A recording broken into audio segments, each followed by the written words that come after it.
Genesis का process है, ये प्रोसेस स्टार्ट हो जाएगा इन जर्म सेल से। ये प्रोसेस स्टार्ट कहां से हो जाएगा?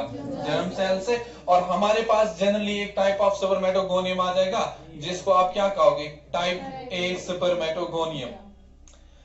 That cell we call as type A spermatogonium. Type A spermatogonium. इसके बारे में मैंने आपको लास्ट टाइम एक चीज समझाई थी। मैंने कहा था कि हमारे पास जो भी डिप्लॉयड सेल होगी बॉडी की, किसी भी डिप्लॉयड सेल की बात करेंगे, उस डिप्लॉयड सेल के पास बेटा कितने क्रोमोसोम्स होते हैं? 46। ये मैंने आपको लास्ट टाइम भी समझाया था। तो ये हमारे पास जो टाइप ए स्पर्मेटोगोनियम होगा, this will be a diploid cell. This will be a diploid cell. और इस डिप्लॉयड सेल के पास कितने क्रोमोसोम्स होंगे? 46। लेकिन ये 46 क्रोमोसोम्स बेटा कहां से आ जाएंगे? आपको याद है मैंने क्या कहा था last time? 23 will come from male parent, और इसके पास 23 आ जाएंगे कहां से? फीमेल पेरेंट से। मेरी बात समझ में आ रही है? Whenever there is fusion of male gamete and female gamete, male gamete is haploid, female gamete is haploid. Haploid means 23 होगा उसके पास क्रोमोसोम नंबर, और मेल गेमेट के पास क्या होगा? 23। और जब फर्टिलाइजेशन हो जाएगी, this will combine, 23 and 23 will combine, it will form 46। तो फिर अगर आप कोई भी डिप्लॉयड सेल लोगे, उस डिप्लॉयड सेल के पास होंगे बेटा 46 क्रोमोसोम्स। और ये कोई एक्सेप्शन नहीं है, this is a spermatogonium, this is a diploid cell, and this diploid cell has also how many chromosomes? 46 chromosomes. तो मैं कह सकता हूं इसके पास ये है 23 फीमेल क्रोमोसोम्स, और बेटा इसके पास ये रहे 23 क्रोमोसोम्स फ्रॉम मेल पेरेंट। आपको समझ में आ रहा है? These are 23 chromosomes from male parent, these are 23 chromosomes from female parent. ये हम ध्यान से समझेंगे। उसके बाद मैंने आपको कहा था कि ये टाइप ए स्पर्मेटोगोनियम से one more type of spermatogonium will be generated, और we call that is what? Type B spermatogonium. यहां से आ जाएगा बेटा टाइप बी स्पर्मेटोगोनियम।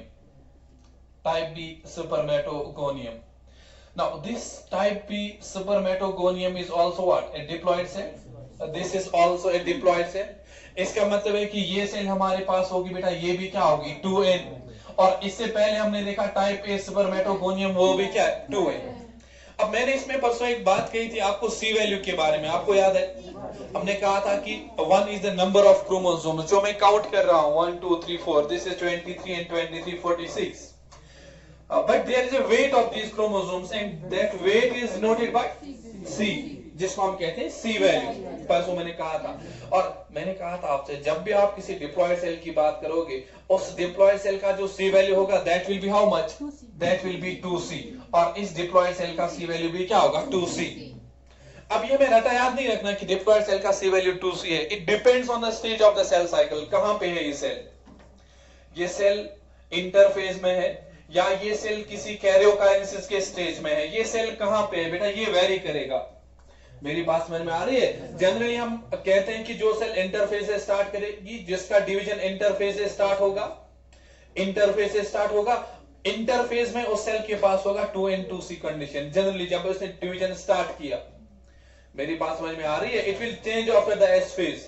जैसे सेल एस फेज में जाएगी, कंडीशन चेंज हो जाएंगी।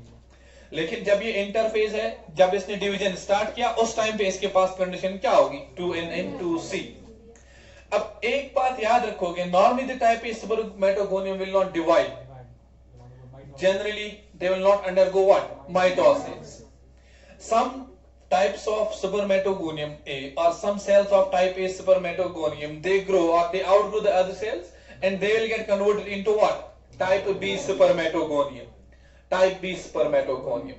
Then this type B spermatogonium, it will give rise to what? It will give rise to what? It will undergo mitotic divisions. It will undergo mitotic divisions continuously. और बेटा वहां से एक type of cell आ जाएगा जिसको हम क्या कहेंगे? Primary spermatocyte. When this type B spermatogonium will undergo mitotic divisions continuously, large number of cells will be produced. Out of those large number of cells, some cells outgrow the others, and they will function as which cell? They will function as primary spermatocyte. They will function as a primary spermatocyte. Yes. Now this primary spermatocyte is again a diploid cell. It's again a diploid cell with condition of 2n and 2c. This is again a diploid cell with which condition 2n and 2c। वही 23 chromosomes male parent के होंगे और वही 23 chromosomes बेटा female parent के होंगे। अब इसके बाद प्राइमरी स्पर्मेटोसाइट के बाद बेटा अब जो डिवीजन स्टार्ट होगा दैट विल बी मियोसिस। उसके बाद अब जो डिवीजन स्टार्ट होगा वो कौन सा होगा? मियोसिस। मियोसिस में हमें पता है there are two divisions in meiosis, one is meiosis और one is meiosis first, one is meiosis second. Meiosis को हम लोग क्या कहते हैं बेटा? It's also called as reductional division, है ना? Reductional division. हम इसको क्यों कहते हैं रिडक्शनल डिवीजन? क्योंकि वहां पे रिडक्शन होती है। किस में रिडक्शन होती है? एक तो क्रोमोसोम नंबर में रिडक्शन होती है। मतलब अगर आपने स्टार्ट किया था 2n से, it will get reduce to n only. समझ में आ रहा है? और इसके पास दो डिवीजन इसलिए है क्योंकि इसको हाफ करना है, क्रोमोसोम नंबर को भी और डीएनए कंटेंट को भी। और समझ में आ रहा है? आप कहेंगे सर मियोसिस 1 के बाद ही मियोसिस में दो डिवीजन क्यों है? इसके पास मियोसिस 1 और मियोसिस 2 क्यों है? माइटोसिस में तो सीधे ही होता है माइटोसिस, उसमें माइटोसिस 1 माइटोसिस 2 है ही नहीं। यहाँ पे मियोसिस 1 मियोसिस 2। रीजन क्या है? रीजन ये है कि इसको यहाँ पे क्रोमोसोम नंबर को भी हाफ करना है और बेटा इसको डीएनए कंटेंट को भी हाफ करना है। एक वाले डिवीजन में क्रोमोसोम नंबर हाफ होगा और एक वाले डिवीजन में डीएनए कंटेंट हाफ होगा। इसलिए आप इसको कहते हो मियोसिस 1 एंड मियोसिस 2। आपको मेरी बात समझ में आ रही है? अब मैं कह रहा हूं कि इस प्राइमरी स्पर्मेटोसाइट में अब मियोटिक डिवीजन्स हो जाएंगे। अब बेटा इसमें क्या हो जाएंगे? Meiotic divisions. अगर आपसे पूछा जाएगा इस प्राइमरी स्पर्मेटोसाइट का क्रोमोसोम कंपोजिशन क्या होगा, हम कहेंगे इसके पास वही होंगे 23 chromosomes from male parent and 23 chromosomes from female parent. बात समझ में आ रही है? इसके पास वही 23 मेल पेरेंट के क्रोमोसोम्स होंगे और वही 23 क्रोमोसोम्स किसके होंगे बेटा? फीमेल पेरेंट के। लेट्स सपोज मैं इसको यहां पे बनाता हूं। मान लीजिए ये है मेरे पास एक primary spermatocyte. Let's suppose this is a primary spermatocyte और इस प्राइमरी स्पर्मेटोसाइट के पास मैंने क्या कहा? Let's suppose these are 23 chromosomes from male parent और मान के चलिए बेटा ये है इसके पास 23 क्रोमोसोम्स फ्रॉम फीमेल पेरेंट। ये रहा 23 फ्रॉम मेल पेरेंट, ये रहा 23 फ्रॉम फीमेल पेरेंट। अब इसमें क्या होगा? मियोसिस। लेकिन इसमें मियोसिस में पहले क्या हो जाएगा बेटा? Meiosis first. इसमें पहले होगा मियोसिस फर्स्ट। इसमें होगा पहले मियोसिस फर्स्ट। अब मियोसिस फर्स्ट में आपने शायद पढ़ा है 11th में। Meiosis first में there are different stages. Prophase first, metaphase first, anaphase first, then telophase first. But prophase is a complex process in meiosis first. Prophase थोड़ा complex होता है और उसमें कुछ सब स्टेज आ जाते हैं like leptotin, zygotin, pachytin, diplotin, diakinesis। आपको मेरी बात समझ में आ रही है? उसमें कुछ डिफरेंट स्टेज आ जाएंगे। Leptotene, zygotene, pachytene, diplotene, diakinesis. अब ध्यान से सुनो बेटा, जब इस सेल को मियोसिस फर्स्ट करना होगा इसका मतलब ये हुआ कि इस सेल का पहले इंटरफेज कंप्लीट हुआ होगा। क्योंकि जब भी किसी सेल को डिवाइड करना होगा वो पहले जाती है किसमें? इंटरफेज में। इंटरफेज के बाद वो सेल जाएगी एक डिवाइडिंग स्टेज में जिसको आप एम फेज कहते हो। एम फेज में फिर दो फेज है, एक को कहते हो कैरियोकाइनेसिस, एक को कहते हो साइटोकाइनेसिस। फिर कैरियोकाइनेसिस में आ जाएगा पीमैट, प्रोफेज, मेटाफेज, एनाफेज और टीलोफेज। इसका मतलब ये हुआ कि इस सेल को अगर मियोसिस करना है, मियोसिस फर्स्ट, तो इसका इंटरफेज कंप्लीट हुआ होगा। इसका इंटरफेज कंप्लीट हुआ होगा और जब इसका इंटरफेस कंप्लीट हुआ होगा उसका मतलब है कि उसका G1 भी कंप्लीट हुआ होगा, उसका S भी कंप्लीट हुआ होगा, उसका G2 भी कंप्लीट हुआ होगा। आपको मेरी बात समझ में आ रही है? चलो मैं ऐसे समझाता हूं आपको। मैं कहूंगा कि ये हमारे पास एक सेल है, अब इस सेल को करना है मियोसिस फर्स्ट, लेकिन मियोसिस फर्स्ट कैरियोकाइनेसिस में इंटर होने से पहले इसका इंटरफेस क्या होना चाहिए? कंप्लीट। अब इस इंटरफेज में जब इसका बेटा इंटरफेस कंप्लीट हो जाएगा, इंटरफेस में इसके पास तीन सबस्टेज है जिसको कहते हो आप G1, S और G2। S में एक इंपॉर्टेंट इवेंट होता है, वो क्या बेटा? There is what? डुप्लीकेशन और रेप्लिकेशन ऑफ द डीएनए। समझ में आ रहा है? S में क्या होगा? Replication of DNA. अगर इसके पास 46 क्रोमोसोम्स है, दे विल रिमेन एज 46, वो चेंज नहीं हो जाएंगे। हम याद रखेंगे इंटरफेज में we do not have chromosomes, we have chromatin there. Interphase में स्ट्रक्चर्ड क्रोमोसोम नहीं होगा। मैं समझाने के लिए आपको कह रहा हूं। अगर उसके पास 46 होंगे, लेकिन वो 46 का जो डीएनए कंटेंट है वो एस में डबल हो जाएगा। मतलब अगर ये हमारे पास 23 मेल क्रोमोसोम्स होंगे, ये 23 ही रहेंगे, but they will be present in this form. This is not homologs. These are basically sister chromatids. They are connected to each other by the help of only one centromere. आपको मेरी बात बेटा समझ में आ रही है? मैं कह रहा हूं कि जब इस सेल का S फेज कंप्लीट हुआ होगा और S फेज के कंप्लीट होने की वजह से इसका डीएनए रेप्लिकेट होगा, और जब उसका डीएनए रेप्लिकेट होगा मतलब हर एक क्रोमोसोम के पास दो कॉपीज होंगी। समझ में आ रहा है? Now this condition we call later on call as dyad condition. ऐसे ये जो फीमेल क्रोमोसोम्स है ना, इन फीमेल क्रोमोसोम्स के डीएनए ने भी क्या किया होगा? रेप्लिकेट किया होगा। जब बेटा इसने रेप्लिकेट किया होगा, जब इसने रेप्लिकेट किया होगा, इसके पास भी कितने क्रोमोसोम्स होंगे? और कितने क्रोमोसोम्स होंगे? 23। लेकिन डीएनए क्या हुआ होगा? रेप्लिकेट। समझ में आ रहा है? मैं कह रहा हूं कि जब इसका कौन सा फेज कंप्लीट हो जाएगा? इंटरफेज। जैसे ये सेल इंटरफेज में आ जाएगी, ये कंडीशन चेंज हो जाएगी into this.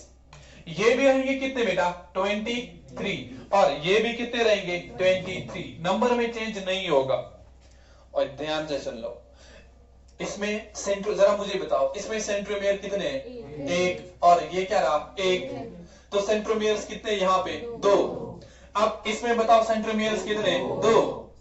Whenever chromosomes are counted, they are counted on the basis of what? Centromeres, number of centromeres. तो इसके पास भी सेंट्रोमियर्स 2 हैं और इसके पास भी सेंट्रोमियर्स 2। इसका मतलब ये हुआ कि क्रोमोसोम नंबर चेंज नहीं हो रहा है। जब एस फेज कंप्लीट हो जाएगा, क्रोमोसोम नंबर बेटा चेंज नहीं होगा। समझ में आ रहा है? और लेकिन जब ये सेल 2n है तो 2n ही रहेगी। लेकिन आप मुझे बताओ, what about the weight of DNA और what about the DNA content? जरा मुझे बताओ डीएनए कंटेंट का क्या हो जाएगा? डीएनए कंटेंट सीधे ही डबल हो जाएगा। तो अगर ये हमारे पास था initially 2n, it will remain as 2n, लेकिन सी वैल्यू का क्या होगा? डबल हो जाएगा ना, सी वैल्यू आ जाएगा 4c, क्योंकि इसने अपनी जैसी एक कॉपी सिंथेसाइज कर ली, इसने अपने जैसे कॉपी सिंथेसाइज कर ली। आपको समझ में आ रहा है? तो जब इन्होंने अपने जैसे कॉपी सिंथेसाइज कर ली ना, तो इसका डीएनए कंटेंट क्या आ गया? 4c। ये बात समझ में आ रही है? अब मुझे बताओ, जो ये प्राइमरी स्पर्मेटोसाइट है ना, once it will start to divide, it will initially complete its which phase? Interphase. And once it completes this interphase, the chromosome number in it will be 2n, but the DNA content will be 4c. ये हम लोग याद रखेंगे बेटा। आपको समझ में आ रहा है? क्रोमोसोम नंबर सेम रहेगा लेकिन डीएनए कंटेंट डबल होगा। वो इफेक्ट होगा रेप्लिकेशन का, जो हो गई इंटरफेज के किस फेज में बेटा? इंटरफेज के एस फेज में। हाँ, इंटरफेज के एस फेज में रेप्लिकेशन होगी, उसकी वजह से डीएनए कंटेंट डबल हो जाएगा। आपको समझ में आ रहा है? अब ये वाली सेल इंटर हो जाएगी इनटू मियोसिस फर्स्ट का इंटरफेज कंप्लीट हुआ, हम कहेंगे मियोसिस फर्स्ट का इंटरफेज कंप्लीट। अब उसके बाद इस सेल में बेटा क्या होगा? कैरियोकाइनेसिस। और कैरियोकाइनेसिस में क्या होगा? पहले प्रोफेज फर्स्ट होगा ना, मियोसिस फर्स्ट में होगा कैरियोकाइनेसिस फर्स्ट। ऐसे में क्या होगा? मियोसिस फर्स्ट में इसको पहले इंटरफेज इसको था, इंटरफेज कंप्लीट हुआ, अब इसको क्या करना है बेटा? Karyokinesis first. अब इसको क्या करना है? कैरियोकाइनेसिस फर्स्ट, और उसके बाद क्या होगा? Cytokinesis first. हम क्या पढ़ रहे हैं? हम असल में पढ़ रहे हैं स्पर्मेटोजेनेसिस, लेकिन spermatogenesis is all based on what? Meiosis.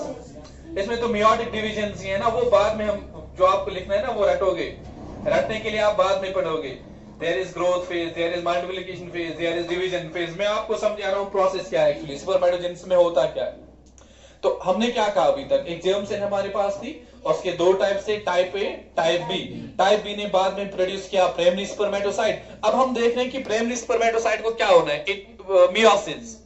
लेकिन मियोसिस में दो डिवीजन होंगे, मियोसिस फर्स्ट, मियोसिस सेकंड। अब मियोसिस फर्स्ट में पहले क्या आ जाएगा, इंटरफेज। इंटरफेज कॉमन होता है, तो इंटरफेज के बाद अब इसमें होगा कैरियोकाइनेसिस फर्स्ट। लेकिन इसका जो कैरियोकाइनेसिस है ना, ये प्रोफेज फर्स्ट आएगा, मेटाफेज फर्स्ट आ जाएगा, एनाफेज फर्स्ट आ जाएगा, टीलोफेज फर्स्ट आ जाएगा। लेकिन इसका प्रोफेज कॉम्प्लेक्स है, इसमें क्या क्या है, लेप्टोटीन, और क्या बेटा, जाइगोटीन, और क्या इसमें पैचिटीन, और क्या इसमें डिप्लोटीन, और क्या इसमें डायाकाइनेसिस।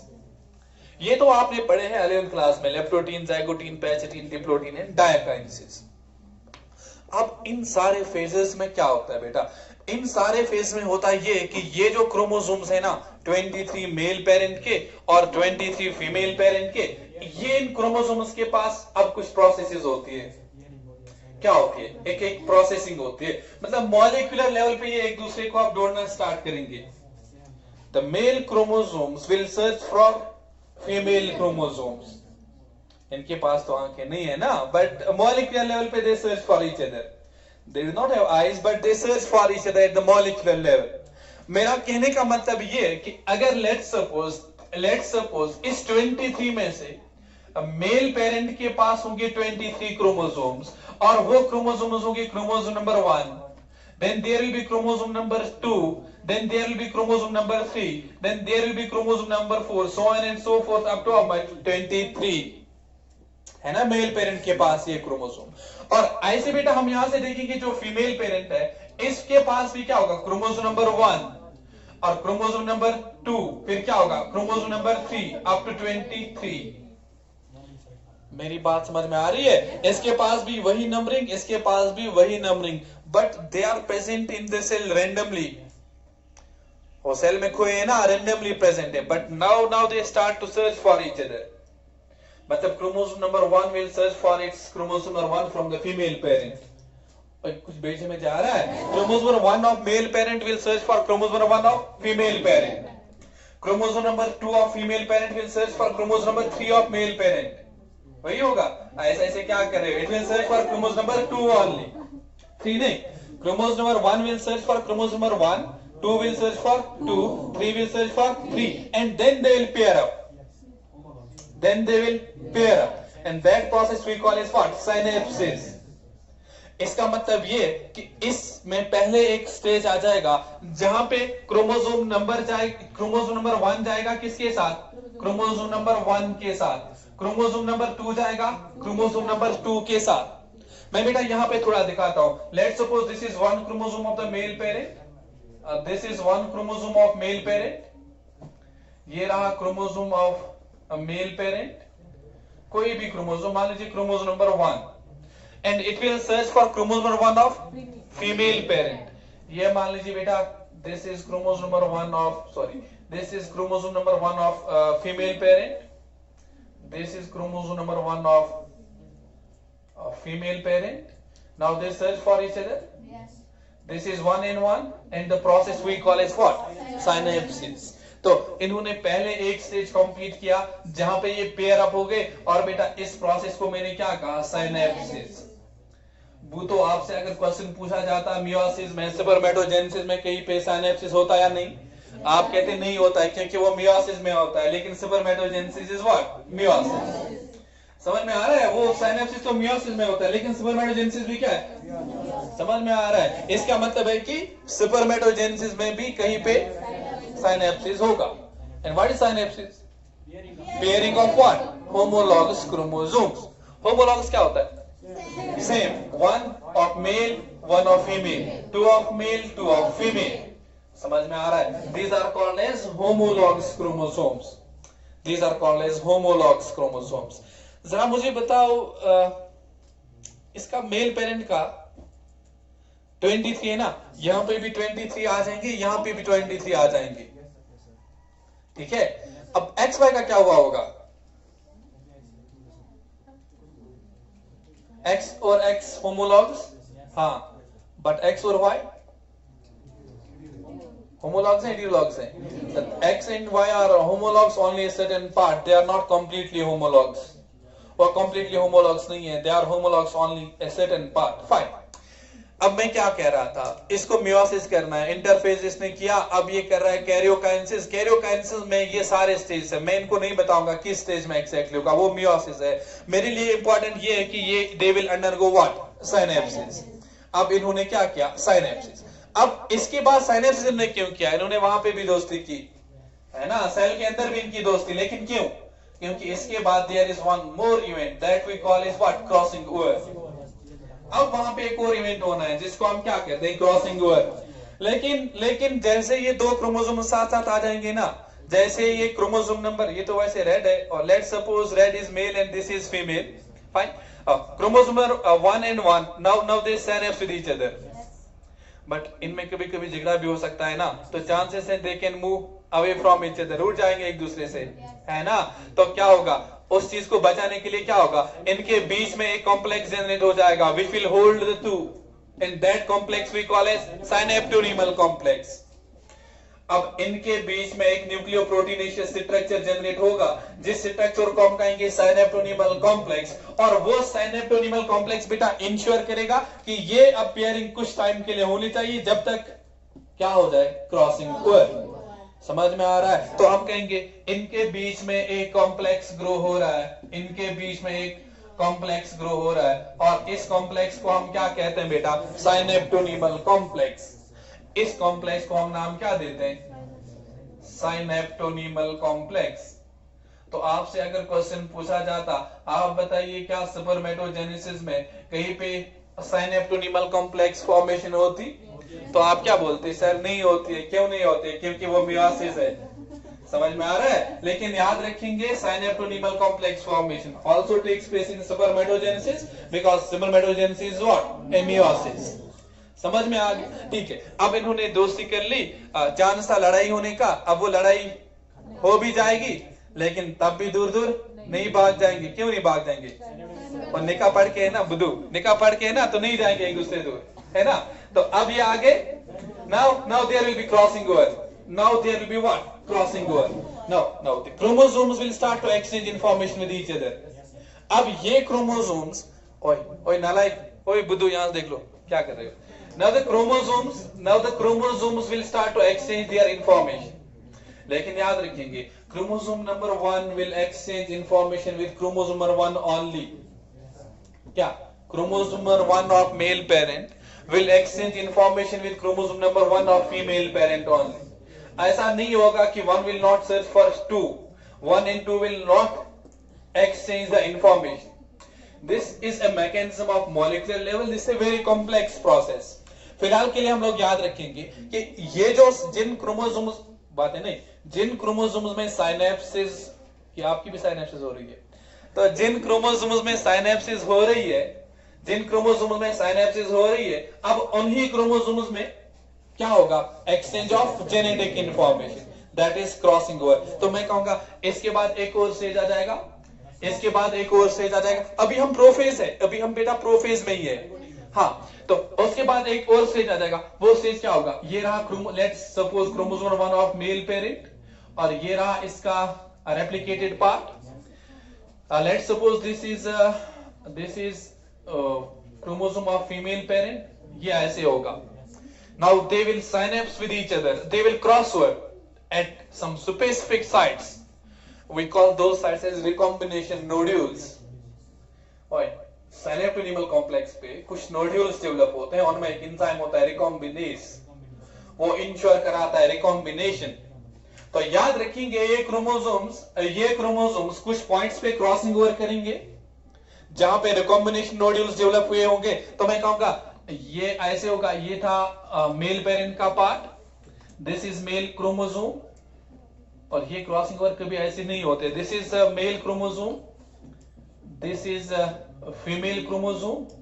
Now let's suppose they underwent what, crossing over.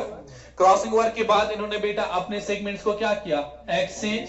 तो ये ऐसे ही रहा, ये पार्ट ऐसे ही रहा, ये इसकी दूसरी आर्म, ये इसकी दूसरी आर्म यहां से, और यहां से इसकी दूसरी आर्म, लेकिन इसमें आ जाएगा इसका थोड़ा सा पार्ट, ये पार्ट इसको यहां से मिला, और ये पार्ट बेटा इसको यहां से मिला। ब्लू कलर का पार्ट इसको मिला ना, कहां से, ये blue part is from female parent, this is blue part from female parent, और ये ग्रीन पार्ट इसका अपना ही है।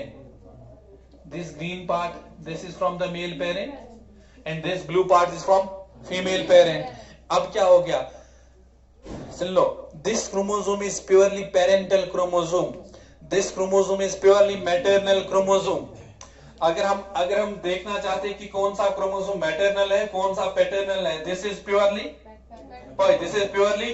Paternal and this is purely maternal, मतलब जो बाप से आया होगा। भैया सर क्या बोल रहे हो, मतलब जो माँ से आया है।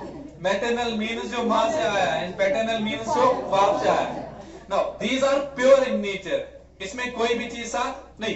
लेकिन अब इसको देख लो ना, इसको देखो ना, यहां से यहां तक ये पार्ट इसको पैटर्नल है ना, लेकिन इसके साथ मैटरनल पार्ट भी अटैच हो गया। और ये कब होगा, ये कब होगा, जब उसने क्रॉसिंग ओवर की। समझ में आ रहा है? तो अगर मेल पेरेंट के साथ ऐसा हुआ, मेल पेरेंट के क्रोमोसोम के साथ ऐसा हुआ, तो फीमेल पेरेंट के क्रोमोसोम के साथ भी बेटा कुछ ऐसा ही होगा, और इसके साथ भी कुछ। अब तो ये लिखेगा नहीं, फीमेल हमेशा नालायक होते हैं, देखो। तो ये अब यहाँ पे भी नहीं लिखेगा। अब ये देख लो, अब ये देख लो, हाँ मजाक कर रहा था, सीरियस नहीं लिखा। तो now these are what, this is female chromosome, this is a part of female chromosome। हाँ, और इसके साथ कोई बातें नहीं करो, इसके साथ पार्ट किसका आ जाएगा, male chromosome. This is the part from male chromosome. Now this is the process of crossing over. तो हम लोग याद रखेंगे, क्या याद रखेंगे, इससे पहले जो कहा वो याद नहीं रखना। अब ये याद रखना कि क्रॉसिंग ओवर के बाद कोई भी पैटर्नल क्रोमोसोम प्योरली पैटर्नल नहीं रहेगा, और कोई भी मैटरनल क्रोमोसोम, कोई भी मैटरनल क्रोमोसोम प्योरली मैटरनल नहीं रहेगा। This is effect of what, crossing over. कोई भी पैटर्नल क्रोमोसोम प्योरली पैटर्नल नहीं होगा, और कोई भी मैटरनल क्रोमोसोम प्योरली मैटरनल। अब वो ना, वो तासीर है ना, खसलत माम्स, खसलत मार्जियंस, हाँ, अब वो तासीर चेंज होने लगा। Now there is exchange in genetic information. Now these type of chromosomes will move to the progeny. अगर कभी ऐसा होता कि क्रॉसिंग ओवर नहीं होती, then जो भी प्रोजनी होती ना, वो कंप्लीटली माँ बाप के जैसे होते। भाई बहन फिर हमेशा क्या होते हैं, सेम नहीं होता ऐसा, दो भाई सेम नहीं होते हैं एक्सेप्ट फॉर ट्विन्स। क्यों नहीं होते हैं, क्योंकि यहाँ पे रैंडमली हो गया ना क्या, crossing over, randomly genetic information exchange हो जाएगी, और फिर जेनेटिक इंफॉर्मेशन एक्सचेंज होने के बाद रैंडमली क्रोमोसोम्स डिस्ट्रीब्यूट हो जाएंगे इनटू द स्पर्म्स। मेरी बात समझ में आ रही है बेटा? ये क्रोमोसोम्स अब बाद में चले जाएंगे किस में, into the sperms, but we do not know कि कौन सा क्रोमोसोम किस स्पर्म में होगा और कौन सा स्पर्म एग को फर्टिलाइज करेगा। मेरी बात समझ में आ रही है? इसीलिए जो कैरेक्टर्स है ना, they vary between the siblings even, they vary between the siblings में। और यहाँ पे बेटा आप और एक जेनेटिक्स में एक लॉ पढ़ते हो ना, लॉ ऑफ इंडिपेंडेंट असॉर्टमेंट, वो भी कुछ एक्सप्लेन हो जाएगा। Now these chromosomes will behave independently, they will assort independently, they are not dependent on each other. तो याद रखेंगे, देयर वाज साइनेप्सिस, उसके बाद हो गया साइनेप्टोनीमल कॉम्प्लेक्स, क्योंकि लड़ाई हो सकती थी। उसके बाद हो गया क्या, क्रॉसिंग ओवर, मतलब दे एक्सचेंज देयर जेनेटिक इंफॉर्मेशन। उसके बाद मैंने कहा कि कोई भी क्रोमोसोम प्योरली मैटरनल नहीं होगा, और कोई भी क्रोमोसोम प्योरली पैटर्नल नहीं होगा। समझ में आ गया? अब क्या होगा, अब ये साइनेप्टोनीमल कॉम्प्लेक्स डिजेनरेट हो जाएगा, क्योंकि क्रॉसिंग ओवर फिनिश। अब ये synaptonemal complex, it will start to what, degenerate, but it will not separate at some points, and those are the points of what, crossing over। जिन points पे crossing over हुई ना, उन points पे साइनेप्टोनीमल complex degenerate नहीं होगा। तो मैं कहूंगा यहां पे रहा ये synaptonemal complex, it will remain as such, और इन पॉइंट्स पे भी साइनेप्टोनीमल कॉम्प्लेक्स प्योरली सेपरेट नहीं होगा। They will form an X like structure, ऐसे एक स्ट्रक्चर बन जाएगा जिसको हम लोग क्या कहते हैं, कियास्मेटा। तो आपसे पूछा जाता क्या स्पर्मेटोजेनेसिस में कियास्मेटा फॉर्मेशन होगी, क्या कहते हैं सर, वो मियोसिस में होती है, लेकिन स्पर्मेटोजेनेसिस क्या है, मियोसिस। इसलिए कियास्मेटा फॉर्मेशन मियोसिस, सॉरी स्पर्मेटोजेनेसिस में भी होगा। वो कुछ भेजे में जा रहा है आपको, there is chiasmata formation only in what, sorry there is chiasmata formation also in what, spermatogenesis. अभी तक आपको प्रोसेस समझ में आ रहा है? हमने कहां से स्टार्ट किया था? हमने एक डिप्लॉयड सेल से स्टार्ट किया था जो प्राइमरी स्पर्मेटोसाइट था, और उस प्राइमरी स्पर्मेटोसाइट ने बेटा अब मियोसिस करना है ना उसको, उसमें पहले मियोसिस 1 होना है, और ध्यान से सुन लो, उसको पहले क्या करना है? मियोसिस 1। लेकिन मियोसिस 1 में उसको पहले इंटरफेस कंप्लीट हो जाएगा, मैंने उसका इफेक्ट आपको समझाया। उसके बाद प्रोफेज कंप्लीट होना है, तो ये सारी चेंज अभी प्रोफेज में ही हो रही है, समझ में आ रहा है? उसके बाद बेटा कयास्मेटा भी डिजेनरेट हो जाएगा। Now they 46 chromosomes are independent of each other. Now they are what? Independent of each other. तो अब अगर बेटा मैं एक सेल लूं, लेट्स सपोज मैं अब एक सेल लेता हूं, यही प्राइमरी स्पर्मेटोसाइट, जो प्राइमरी स्पर्मेटोसाइट क्या कर रही है? मियोसिस, है ना? ये वाली सेल जो मियोसिस कर रही है। अच्छी तरह मुझे यहां पे मैं बना लूंगा। अब अगर मैं यहां पे ड्रॉ कर लूंगा ये सेल, जरा मुझे समझाओ, अगर मैं यहां पे ही ये प्राइमरी स्पर्मेटोसाइट ड्रॉ कर रहा हूं, let's suppose this is this primary spermatocyte, बताओ इसमें क्रोमोसोम्स कितने होंगे? 46। डरो नहीं, 46 ही होंगे। हाँ, इसके पास बेटा 46 होंगे, इसके पास 46 होंगे, और इस 46 में से 23 फ्रॉम, और ये क्या है? ये क्या है बताओ?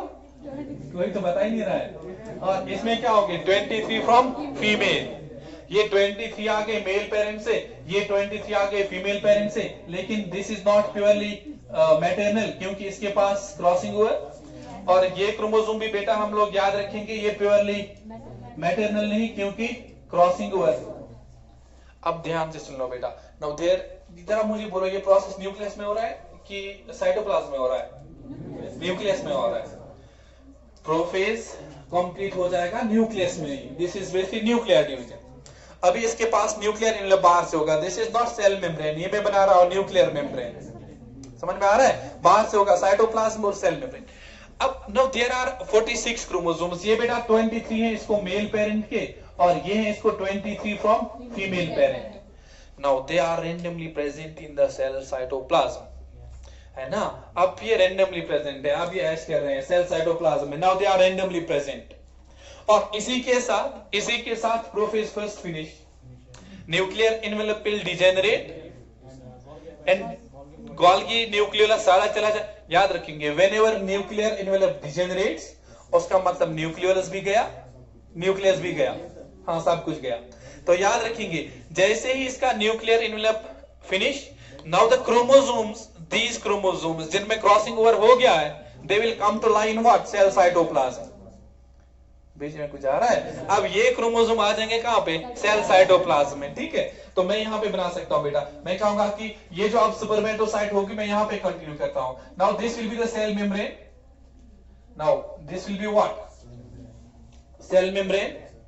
Cell membrane, chromosomes are present in the cell cytoplasm, they are present in the cell cytoplasm, और प्रोफेज कंप्लीट हो गया। अब कौन सा फेज आ रहा है? मेटाफेज। जरा मुझे बताओ मेटाफेज की क्या प्रॉपर्टी है? हाँ, मेटाफेज में सारे के सारे क्रोमोसोम्स अलाइन होंगे कहां पे? Equatorial plate. बीच में जा रहा है, all the chromosomes will align at, all the chromosomes will align at equatorial plate. अब इसके पास टोटल कितने? 46। अब देखो बेटा क्या होगा, ये 46 है ना, मैं ऐसे ही समझा रहा हूं आपको। लेट्स सपोज ये हमारे पास 46, ध्यान से सुन लेंगे, ध्यान से सुन लेंगे। इसके पास 46 क्रोमोसोम्स है ना, they are randomly present in a cell now. Now they are present randomly in a cell. अब ये क्रोमोसोम्स मेटाफेज पे आ जाएंगे इक्वेटोरियल प्लेट पे, लेकिन 23 एक साइड से आ जाएंगे, 23 दूसरे साइड से आ जाएंगे। मेरी बात समझ में आ रही है? Let's suppose these are 23 from male parent, these are 23 from female parent. लेकिन मेटाफेज में मैं नहीं कह सकता हूं ये मेल पेरेंट के, ये फीमेल पेरेंट के, क्योंकि क्रॉसिंग ओवर हुआ है ना। अब वो रैंडमली असॉर्ट हो जाएंगे, पता ही नहीं कौन कहां पे जाएगा। Let's suppose this is chromosome number 1, ये पहले था क्रोमोसोम नंबर 1 मेल पेरेंट का, और ये इस साइड से आ जाएगा। मेरी बात समझ में आ रही है? और क्रोमोसोम नंबर 1 फीमेल का भी इसी साइड से आ सकता है। दे विल असॉर्ट इंडिपेंडेंटली। मेरी बात समझ में आ रही है? पता ही नहीं कौन क्रोमोसोम किस पोल पे जाएगा। We do not know कि कौन क्रोमोसोम बेटा कहां पे जाएगा। This is independent assortment. इनकी दोस्ती वहीं पे खत्म। क्रॉसिंग ओवर, साइनोप्टेनिमल कॉम्प्लेक्स डिजेनरेट, दोस्ती खत्म. Now they will assort independently. They will assort independently. और ये रहा था, ये let's suppose these are 23 chromosomes. These are 23 chromosomes on one side. और यहाँ बेटा इसको हम लेंगे, ये हैं 23 chromosomes from, these are 23 chromosomes from female parent, है ना? These are 23. Let's suppose these are 23. Again, ये ऐसे भी बेटा कितने होंगे? 23. और ऐसे भी कितने होंगे? 23. लेकिन हम लोग क्या याद रखेंगे, ये 23 प्योरली मैटरनल नहीं है और ये 23 प्योरली पैटर्नल नहीं है. समझ में आ रहा है? तो यहाँ पे बेटा मैं इसमें थोड़ा सा पार्ट बनाता हूँ. रेड आप समझ लेना, red is from female parent. Let's suppose red is from female parent, ये आप समझ जाना. और इसके साथ बेटा थोड़ा सा हम ग्रीन पार्ट बना लेंगे. और ग्रीन का मतलब ये इसको क्रॉसिंग ओवर हुई है, ये इसमें क्रॉसिंग ओवर हुई है. समझ में आ रहा है? Now they are 23, they are 23. आप ऐसा नहीं कहोगे कि ये 23 मेल पेरेंट के हैं और ये 23 फीमेल पेरेंट के, बेटा ऐसा नहीं कहेंगे. Now they assort independently. अगर यहाँ पे क्रोमोसोम नंबर 1 मेल पेरेंट का गया होगा, वहां पे क्रोमोसोम नंबर 2 फीमेल का हो सकता है. समझ में आ रहा है? दे असॉर्ट इंडिपेंडेंटली. समझ में आ गया? और साथ में यहाँ पे जनरेट होगा, वो तो आपको पता ही है, जहाँ पे जनरेट होगा एक स्पिंडल एपैरेट्स. चलो मैं ऐसे समझाता हूँ आपको. स्पिंडल एपैरेट्स यहाँ से आ जाएंगे काइनेटोकोर माइक्रोट्यूब्यूल्स, ये अटैच होंगे काइनेटोकोर के साथ, ये अटैच हुआ काइनेटोकोर के साथ, ये अटैच हुआ काइनेटोकोर के साथ. समझ में आ रहा है? अब इस काइनेटोकोर के थ्रू पुलिंग फोर्स जनरेट होगा, यहां से पुलिंग फोर्स जनरेट होगा, यहां से एक पुलिंग फोर्स जनरेट होगा, यहां से एक पुलिंग फोर्स जनरेट होगा. और ये फाइबर जो है ना, इनको हम कहते हैं kinetochore microtubules which are made up of a protein tubulin. But tubulin is a non contractile protein. Tubulin क्या है? Non contractile protein. ये कॉन्ट्रैक्ट नहीं करेगा. जैसे आपको लगता है ना ये कॉन्ट्रैक्ट कर रहा होगा और ये यहाँ की तरफ आ जाएगा, ऐसा नहीं होता. They are non contractile proteins. वहां पे एक प्रोसेस है डीपोलिमराइजेशन का, वो आपने शायद 11th में पढ़ा होगा. वहां पे एक प्रोसेस होता है, उसको हम कहते हैं डीपोलिमराइजेशन. इसका होता है एक प्लस एंड, एक होता है माइनस एंड. इस माइक्रोट्यूब्यूल का प्लस एंड होता है, एक माइनस एंड होता है. वहां पे डीपोलिमराइजेशन होगी. तो आप फिलहाल के लिए याद रखेंगे कि these kinetochore microtubules are made up of a protein tubulin, and tubulin is a non-contractile protein. By some mechanism, these kinetochore microtubules, they actually shorten, they do not contract. They actually shorten, इनके एक units कम हो जाएंगे और इनकी length कम होती जाएगी. ये contract नहीं करेंगे. समझ में आ रहा है? अब मुझे बताओ, ये 46 है ना, ये 46 है. जरा मुझे बताओ ये 23 मेल पेरेंट के कि फीमेल पेरेंट के? नहीं बता सकते हैं क्योंकि क्रॉसिंग ओवर हुआ है. और ये 23 नहीं बता सकते हैं. क्यों? और क्यों नहीं बता सकते हैं? क्रॉसिंग ओवर हुआ है. समझ में आ रहा है? अच्छा, अब ये मेटाफेज है. This was metaphase. अगर आपको पूछा जाता बताओ स्पर्मेटोजेनेसिस में मेटाफेज होता है नहीं होता है, आप क्या कहते हैं? नहीं होता है. क्यों नहीं होता है? क्योंकि वो माइटोसिस और मियोसिस में है. तो याद रखेंगे. इसके बाद बेटा इसका मेटाफेज, ये सारे के सारे इक्वेटोरियल प्लेन. माइटोसिस और मियोसिस के मेटाफेज में there is one very important difference. वो डिफरेंस ये कि ये क्रोमोसोम है ना, इस क्रोमोसोम के साथ काइनेटोकोर माइक्रोट्यूब्यूल एक ही पोल से. Let's suppose this is pole A, this is pole B. अब मैं इस क्रोमोसोम को लेता हूं. Suppose this chromosome number, let's suppose इसको रखेंगे कुछ भी नाम, इसको नाम रखेंगे Z. अब इस Z क्रोमोसोम के साथ काइनेटोकोर माइक्रोट्यूब्यूल होगा, लेकिन वो सिर्फ बी पोल से आ रहा है, वो इसको ए पोल से नहीं मिल रहा है. अगर ये माइटोसिस होती ना, माइटोसिस के मेटाफेज में एक पर्टिकुलर क्रोमोसोम के साथ दोनों पोल से काइनेटोकोर माइक्रोट्यूब्यूल्स आते. कुछ लोगों के भेजे में तो कुछ जाता ही नहीं है. मैं कह रहा हूं अगर ये माइटोसिस होता है ना, माइटोसिस, और माइटोसिस में आप किसी क्रोमोसोम को लेते ना, उसके साथ यहां से एक काइनेटोकोर माइक्रोट्यूब्यूल होता, दूसरे पोल से एक काइनेटोकोर माइक्रोट्यूब्यूल होता. लेकिन ये मियोसिस है ना, मियोसिस में एक इंपॉर्टेंस है मियोसिस की, एक स्पेशल फीचर है इसका. वो क्या कि इसके मेटाफेज में काइनेटोकोर माइक्रोट्यूब्यूल आ जाएगा एक ही पोल से. समझ में आ रहा है? भेजे में जा रहा है? नहीं जा रहा है? जा रहा है. ओके. तो अब क्या होगा बेटा, ये 23 क्रोमोसोम्स इस पोल पे जाएंगे, ये 23 यहां जाएंगे. तो मैं लिख सकता हूं इसके बाद एक दूसरा स्टेज इसका आ जाएगा, एक हाँ एनाफेज। ये क्रोमोसोम इसका यहां जाएगा, ये यहां जाएगा, और यहां पे इसके पास कितने क्रोमोसोम्स होंगे? जरा मुझे बताओ, इस पोल पे कितने होंगे और कितने होंगे, और इस पोल पे भी कितने होंगे? बताओ, ये प्योरली मैटरनल होंगे पैटर्नल होंगे? नहीं बता सकते हैं। क्यों नहीं बता सकते हैं? क्योंकि क्रॉसिंग ओवर हुआ है, क्योंकि क्रॉसिंग ओवर हुआ है। This is the part from female chromosome आ गया, this is crossing over, now they are at poles. समझ में आ रहा है? Now they are at poles. उसके बाद क्या होगा? There will be cytokinesis. Let's suppose this is anaphase. उसके बाद एक और स्टेज आ जाएगा जिसको मैं क्या कहूंगा बेटा? साइटोकाइनेसिस। ओके, साइटोकाइनेसिस में मैं कहूंगा कि आप कहेंगे सर हमारे पास 2 सेल जनरेट हो जाएंगे, हमारे पास 2 सेल जनरेट हो जाएंगे। Let's suppose this is cell A, और यहां से आ जाएगी हमारे पास सेल बी, और ये है क्या? Cytokinesis first. अब मुझे बताओ इसमें कितने क्रोमोसोम्स होंगे? और यहां देखो इसमें कितने क्रोमोसोम्स होंगे? 23 होंगे, 46 होंगे, 23। लेकिन ये क्रोमोसोम्स है ना 23। अब मैं इसको ऐसे बना रहा हूं, ये है 23 क्रोमोसोम्स इसके, ये है इसके 23 क्रोमोसोम्स। और यहाँ पे बेटा हमारे पास जो ये सेल है ना, इस सेल के पास भी कितने आ गए? 23। और ये प्योरली मैटरनल नहीं होंगे, ये प्योरली पैटर्नल नहीं होंगे। क्यों नहीं होंगे? क्योंकि क्रॉसिंग ओवर, ऐसे दिखा सकते हैं हम, ये क्रॉसिंग ओवर हुआ है, इसमें क्रॉसिंग ओवर हुई है। और यहाँ बेटा हम लोग दिखा सकते हैं इसमें भी क्या हुआ है? Crossing over. They are not purely maternal, they are not purely paternal. लेकिन इसमें भी इनका नंबर कितना है? 23। इसमें भी इनका नंबर कितना है? 23। Now with this meiosis first finish. Cytokinesis हुआ ना, साइटोकाइनेसिस 1 का मतलब मियोसिस फर्स्ट क्या हो जाएगा? कंप्लीट। मियोसिस 1, मियोसिस 1, हाँ फिर ही बोलो कंप्लीट बोलो, एक ही बात है, डरो नहीं।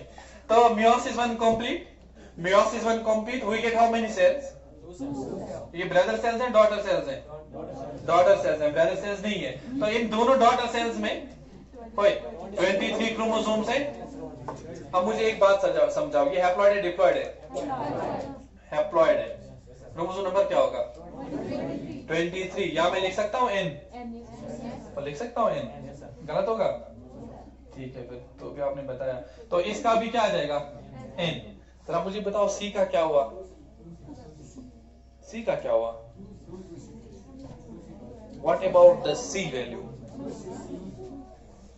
c वैल्यू का क्या हुआ बेटा? हाँ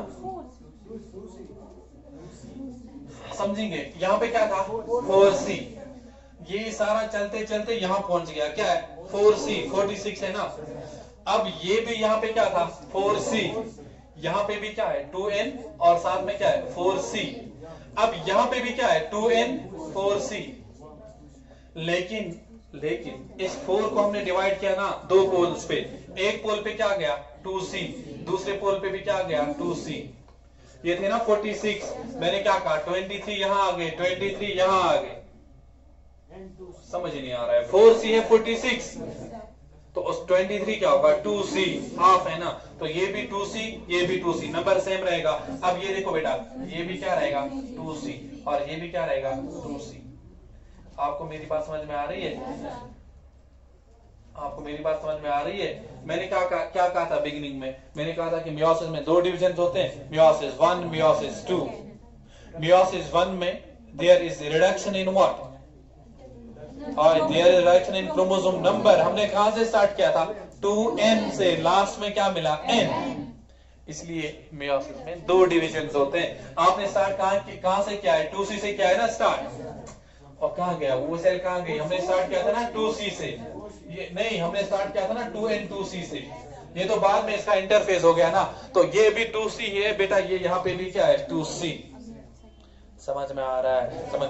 अब इसके पास बेटा 23 क्रोमोसोम्स है, हैप्लॉइड है ना। इसके पास 23 क्रोमोसोम्स हैप्लॉइड है ना, लेकिन पता ही नहीं इसमें कौन से 23 है, और इसमें भी पता ही नहीं है इसमें कौन से 23 क्रोमोसोम्स है। Now these cells will undergo what? They will undergo a process, and that process we call as meiosis second.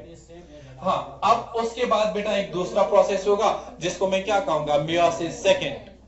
एक दूसरा प्रोसेस होगा और उस प्रोसेस को बेटा मैं क्या कहूंगा, मियोसिस सेकंड। ठीक है, मियोसिस सेकंड के लिए अब मैं ये सेल चूज करूंगा। अब मियोसिस सेकंड के लिए बेटा इस सेल को चूज करेंगे। अब इस सेल में भी वही होगा, पहले प्रोफेज फिर मेटाफेज। अब मैं डायरेक्टली जाऊंगा इस सेल के मेटाफेज पे। हम डायरेक्टली जाएंगे बेटा कहां पे, इस सेल के मेटाफेज पे। ये मान लो अब इसका हो रहा है मियोसिस सेकंड और ये है इस सेल का मियोसिस सेकंड का मेटाफेज। तो ये सारे के सारे क्रोमोसोम्स कहां आ जाएंगे, हमने कहा ना पहले ही माइटोसिस के मेटाफेज में सारे क्रोमोसोम्स इक्वेटोरियल प्लेट पे, तो ये कहां आ जाएंगे, इक्वेटोरियल प्लेट पे। और ये है बेटा वही क्रोमोसोम्स जो जिनकी हम बात कर रहे थे, ये सारे वही क्रोमोसोम्स हैं जिनकी हम बात कर रहे थे।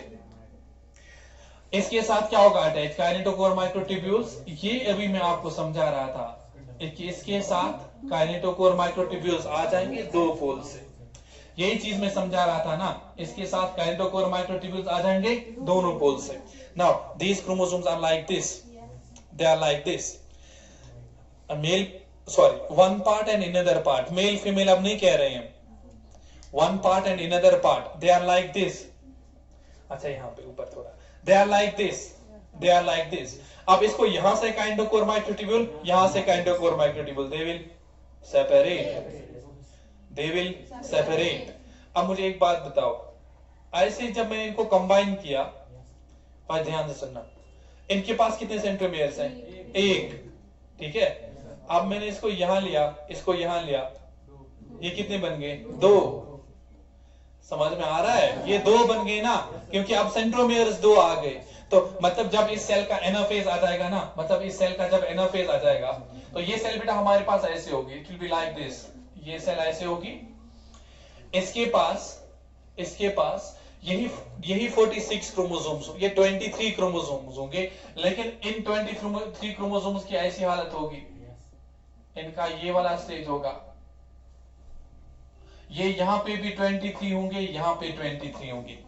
क्योंकि जब भी ऐसे, इधर देख लो, जब भी ऐसे थे ना, let's suppose these are 23 red markers, they are associated with 23 black markers. लेकिन ऐसे एक ही सेंट्रोमियर है, इट्स वन यूनिट। आप कह रहे हो सर ये एक ही है, लेकिन जब मैं इनको सेपरेट कर रहा हूं ना, आप क्या कहोगे, सर ये रेड 23 इधर गए और ब्लैक 23 इधर आ गए। और तो मैं कहूंगा ये 23 इधर आ गए, ये 23 इधर आ गए। एनाफेज है ना। उसके बाद क्या होगा, cytokinesis first, cytokinesis second, cytokinesis second. जब साइटोकाइनेसिस सेकंड हो जाएगा तो कितनी सेल्स आ जाएंगी, दो। अब देखो यहां से, मतलब इस एक सेल से आ जाएंगे दो, और वो जो हमारे पास दूसरी सेल है ना, इससे भी दो, तो चार आ जाएंगे ना। अब इसके पास कितने क्रोमोसोम्स होंगे, इसके पास कितने क्रोमोसोम्स होंगे, 23। ये रहे इसके अपने 23 क्रोमोसोम्स, और इसके पास भी क्या होंगे, 23 क्रोमोसोम्स। इसके पास 23 है मतलब n, इसके पास 23 है मतलब n। लेकिन C का क्या हुआ, जब ये यहां पे था ना, जब ये इकट्ठे थे ना दोनों, ये क्या था 2C, ये था ना 2C, जब ये ऐसे था इकट्ठे। अब 2C को एक से इधर गया, एक से इधर गया, तो ये भी C रहा, ये भी C रहा, और ये भी क्या होगा फिर C, और ये भी क्या होगा C। आपने कहां से स्टार्ट किया था, 2C से, आपको क्या मिल रहा है C, तो हाफ हुआ नहीं हुआ, हाफ हुआ। समझ में आ रहा है। इसलिए मियोसिस सेकंड कंप्लीट हो जाएगा, मियोसिस सेकंड कंप्लीट हो जाएगा, डीएनए कंटेंट हाफ हो जाएगा। मियोसिस फर्स्ट कंप्लीट हो गया, क्रोमोसोम नंबर हाफ हो गया। बेजे में कुछ जा रहा है। तो सुपरमेटोजेनेसिस का एंड रिजल्ट क्या होगा कि हमें 4 सेल्स मिल जाएंगी, और वो चारों की 4 होंगे NC NC। PDP कोई नहीं है ना, नेशनल कॉन्फ्रेंस कोई भी नहीं होगी, नहीं नेशनल कॉन्फ्रेंस सारी है, ये NC NC। मेरी बात समझ में आ रही है। तो हमें 4 सेल्स मिल जाएंगी, और ये चारों की 4 क्या है, NC। N का मतलब नेशनल नहीं, N का मतलब हैप्लॉइड, C का मतलब C वैल्यू। समझ में आ रहा है। This was the basic idea of what, spermatogenesis. ये चीज आपको समझ में आ गई। अब सुपरमेटोजेनेसिस आपके लिए आसान हुआ कि सुपरमेटोजेनेसिस का प्रोसेस क्या है। मेरी बात समझ में आ रही बेटा। जब मियोसिस फर्स्ट कंप्लीट हो जाएगा ना, 2 सेल्स प्रोड्यूस हो जाएंगे, इनको आप क्या कहोगे, हैप्लॉइड है, लेकिन नाम क्या देंगे, सेकेंडरी स्पर्मेटोसाइट। ये था ना प्राइमरी स्पर्मेटोसाइट। जो 2 प्रोड्यूस हो जाएंगे प्रोडक्ट्स, ये क्या है, सेकेंडरी स्पर्मेटोसाइट। फिर इस सेकेंडरी स्पर्मेटोसाइट में क्या होगा, ये secondary spermatocyte, this is what secondary spermatocyte, this is secondary spermatocyte. अब इस सेकेंडरी स्पर्मेटोसाइट में बेटा मियोसिस सेकेंड हो रहा है और आपको 4 प्रोडक्ट्स मिल रहे हैं और इनको आप क्या कहते हो, these are called as spermatids. बात में समझ में आ रही है, और स्पर्मेटिड्स ही बाद में कन्वर्ट हो जाएंगे इनटू स्पर्म्स और स्पर्मेटोजोआ। समझ में आ गया? This was the basic concept of what,